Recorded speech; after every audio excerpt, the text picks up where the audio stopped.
Ինչ վերաբերվում է էներգետիկ առևտրին,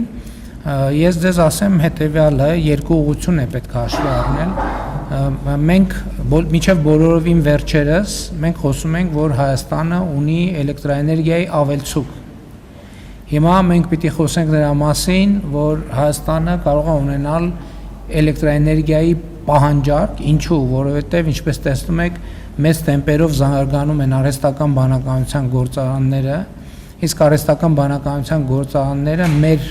պատկերացումներից անդին ծավալներով էլեկտրական էներգիա են սպառում, իհարկե սպայդրությամբ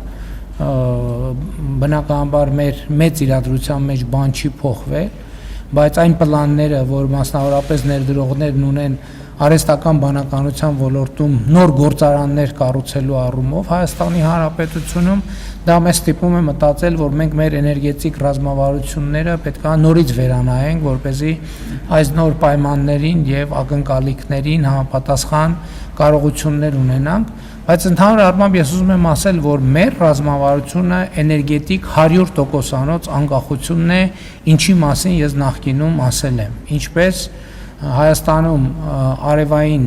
կայանների եւ կուտակիչ կայանների զարգացում, արևային ռեսուրսներով Հայաստանը առավել քան հարուստ է եւ կուտակիչ կայանների, բայց իհարկե սա չի նշանակում,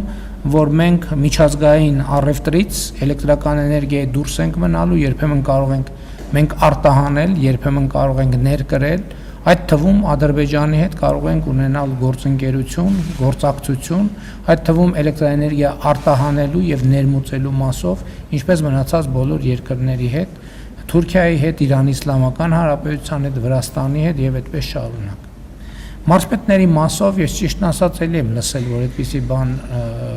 քննարկվում է, բայց որտեղ է քննարկվում, ես ճիշտն ասած լավ չեմ պատկերացնում։